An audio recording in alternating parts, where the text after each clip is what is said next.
प्रदेश के स्वास्थ्य मंत्री श्याम बिहारी जायसवाल भिलाई प्रवास पर भिलाई पहुंचे, जहां सीसीएन शार्कनेट के सीसीएन न्यूज ऑफिस पहुंचकर शार्कनेट परिवार को शुभकामनाएं प्रेषित की।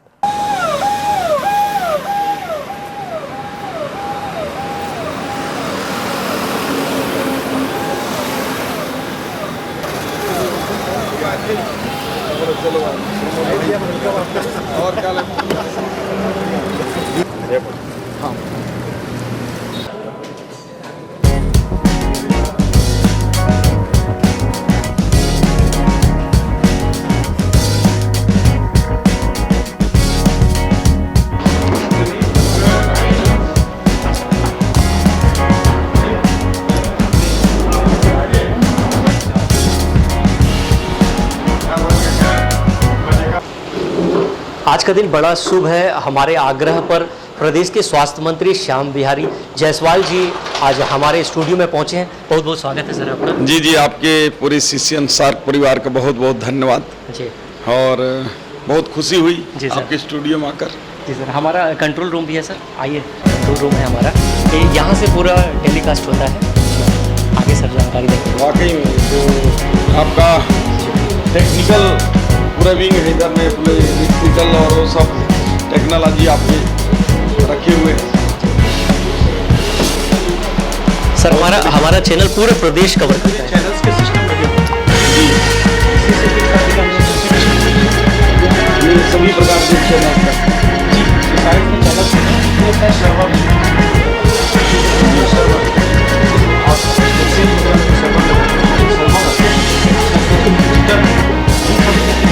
क्या नाम है? चलो यार, बहुत बढ़िया, बधाई आपको।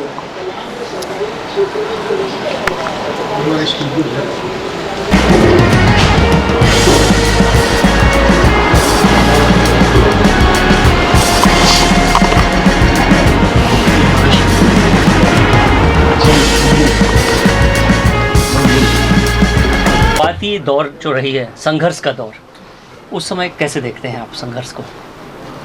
देखिए, संघर्ष तो हर दिन है।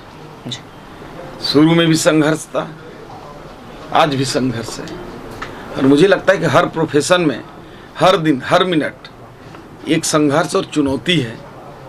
और जो व्यक्ति ये मान लिया कि संघर्ष समाप्त हो गया, चुनौतियां समाप्त हो गई, मुझे लगता है कि उस दिन उनकी गति थम गई। जी सर, प्रदेश में आप काफ़ी अच्छा काम कर रहे हैं, आगे क्या रणनीति होगी, आगे क्या ऐसा आप प्रदेश की जनता को देना चाह रहे हैं?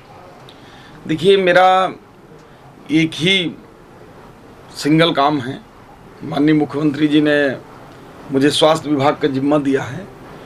अंतिम पंक्ति में बैठे हुए व्यक्ति, चाहे वो बस्तर का सुदूर क्षेत्र, जहाँ तक आवागमन के साधन हो या ना हो, एकदम पहाड़ी के नीचे जंगलों में रहने वाले ऐसे वनवासी, विशेष पिछड़ी जनजाति, इन सारे लोगों तक जब स्वास्थ्य की सुविधाएं पहुंचते हुए हमारे प्रदेश के जो बड़े हॉस्पिटल्स हैं, जैसे मेकाहारा है, डीकेएस है, सिम्स है, जगदलपुर के मेडिकल कॉलेज है, अंबिकापुर है, इन क्षेत्रों में लोग संतुष्ट होकर इलाज कराकर वापस जाएंगे, तब मुझे लगेगा कि ये मेरा काम सफल हुआ।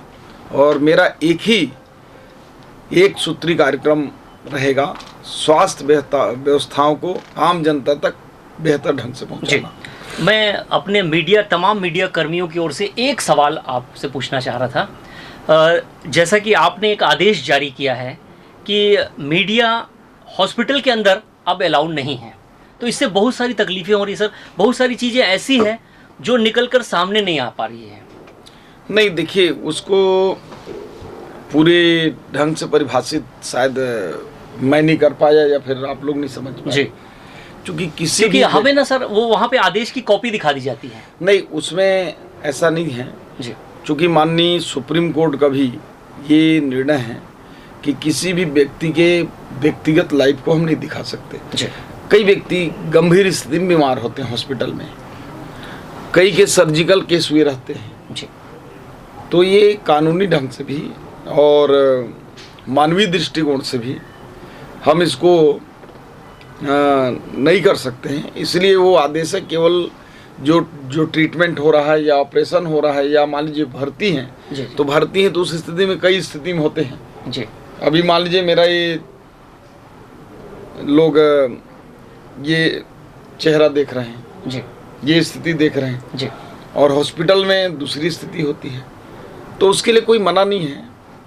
बाकी चीज़ों में, बाकी हॉस्पिटल में सफाई व्यवस्था, वहाँ की व्यवस्थाएं, जी जी सिर्फ एक भाग को छोड़कर जी जी कि मरीज की जो पर्सनल स्थिति है जी जी उसको नहीं दिखा। जी जी अक्सर ये हमको ये सामना करना पड़ता है सर कि मंत्री जी का आदेश है, ये आदेश देख लीजिए, यहाँ कैमरा अलाउ नहीं है, यहाँ मीडिया कर्मी अलाउ नहीं है। ये बातें हमको सुननी पड़ती है जब हम ग्राउंड जीरो पे जाते हैं। नहीं, सिर्फ जो आईपीडी पार्ट्स है जिसमें मरीज भर्ती रहते हैं, जी तो उनकी तस्वीरों को दिखाने हेतु मैंने माननीय सुप्रीम कोर्ट के रेफरेंस में, जी और व्यक्तिगत भी मैं भी ये चाहता हूँ कि मतलब मान लीजिए कि किसी की व्यक्तिगत लाइफ में कोई व्यक्ति हो सकता है कि ये बताना ना चाहे कि वो एडमिट है, जी या कई बार कई ऐसे गंभीर बीमारियाँ होती हैं जिससे समाज में भी उसको अन्य दृष्टि से देखने लगते हैं। जी तो इसलिए सिर्फ उतना पार्ट को छोड़कर जी बाकी जगह सारे लाओ।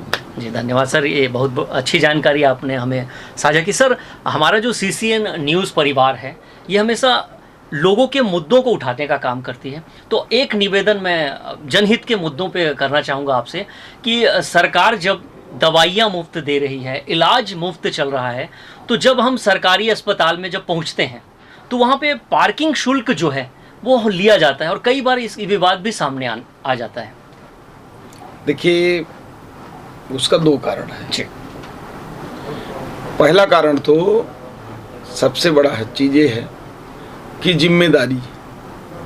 मुझे लगता है कि हम भी ये काम कर सकते हैं 2 आदमी रखकर, परंतु ये जब किसी को काम पर देंगे तो विशेष रूप से उसकी जिम्मेदारी होगी कि पार्किंग सही स्थिति में हो जाए, उसकी देख रेख भी करें, और वो एक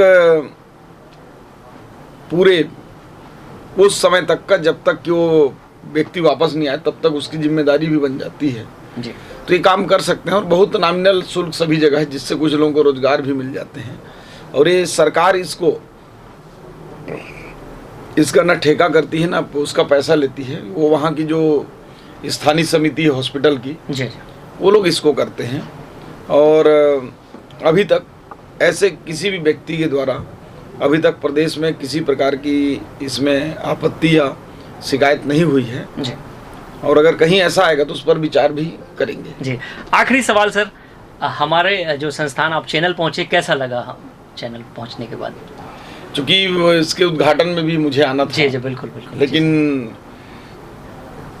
सरगुजा प्रवास उस समय हो गया था और वहाँ से आना कठिन था, इसलिए मैंने कहा था कि जब भी मैं दुर्ग भिलाई तरफ आऊँगा तो निश्चित रूप से स्टूडियो आऊँगा। और आज मैंने आया और काफ़ी मुझे अच्छा लगा। और हमारे आपके साथ में जो इस चैनल और स्टूडियो में भागीदार हैं पंजारिया जी, जी जी वो हमारे क्षेत्र के हैं जी सर, और उन्होंने भी विशेष रूप से मुझे आने हेतु कहा था और आकर बहुत अच्छा लगा। पूरी व्यवस्थित है आपकी स्टूडियो, आपका सारे चैनल का, हमने वहाँ पे आपका सिस्टम को देखा, जी सर, आपके रिपोर्टर्स से मिले तो अच्छा लगा। जी धन्यवाद सर, बहुत बहुत जी, जी। धन्यवाद आपका, बहुत बहुत बहुत आभार। धन्यवाद। आगे उन्होंने कहा कि मुझे शुभारंभ पर आमंत्रित किया गया था, मगर व्यस्त शेड्यूल होने की वजह से मैं नहीं आ पाया था, जिसका मुझे दुख था और आज मुझे भिलाई पहुंचना था। साथ ही साथ शार्कनेट परिवार से मुलाकात भी हो गई। यहां पहुंचकर प्रसन्नता हुई। शार्कनेट परिवार के चारों पार्टनर्स को मैं शुभकामनाएं प्रेषित करता हूं, जिनमें अशोक अग्रवाल, सुशील मित्तल, राजीव पंजियारा और दीपक पांडे को उनके इस कार्य के लिए बधाई देता हूं।